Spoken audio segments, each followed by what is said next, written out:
මචං අපි දැන් ඔඩේට ගියත් මචං අපි හිස්ටරියක් ගන්න කලින් පේෂන්ට්ලත් එක්ක කතා කරලා පොඩ්ඩක් අපි සුවදව රැප් එකක් හදා ගන්නවා. මොකද කරන්නේ පාඩම් කරනවා? ඔව් මචං. අවුරුද්ද එහෙම කොහමද? එක්ක පොඩ්ඩක් හිර වෙලා මොකද තියෙන්නේ? මේ ඇති පාඩම් කරා. මේ වරෙල්ලක වැඩක් තියෙනවා අහකට. යමු. යන්න කියන්නේ. යමු මචං. හරි. මදහස පාසනෙන් මත පේන හින්න ඇතින් සඳපාන හැම්බුණාදෙන් මත සිත මාරුදේ තනියහන පාලුවෙන් කරකාරලන්න ඇත්නම් මගේ හීන රාජිනී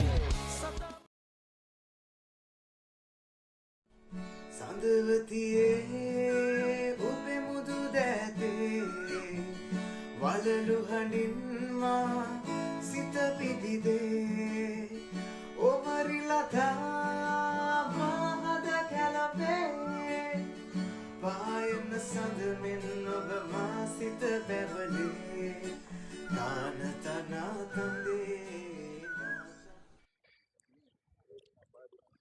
අයියේ මේ පාර කබාදි උනේද? අද උනේ මචං එන. යන්න කට්ටිය.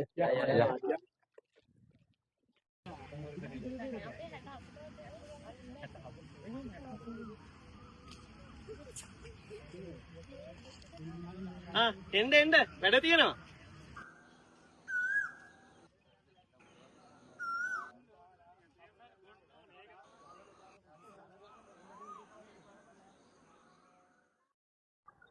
ඔන්න එහෙනම් යාපනයේ වෛද්‍ය පීඨයේ අපි මේ වර්ෂයේදී යාල් වසත්සර 2025 ඉතා උත්කර්ෂවත් විදිහට සංවිධානය කරලා තියෙනවා.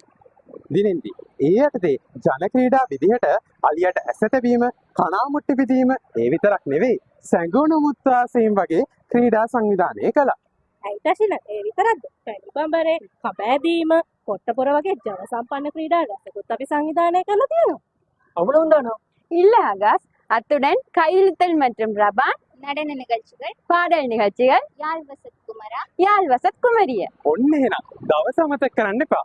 මේ මාසේ 4 වෙනිදා மதியம் 1 மணிக்கு විශ්වවිද්‍යාල ක්‍රීඩාංගණයේදී புத்தாண்டு நிகழ்ச்சிகள் நடைபெற உள்ளது. මේ යාල් වසත්සරයි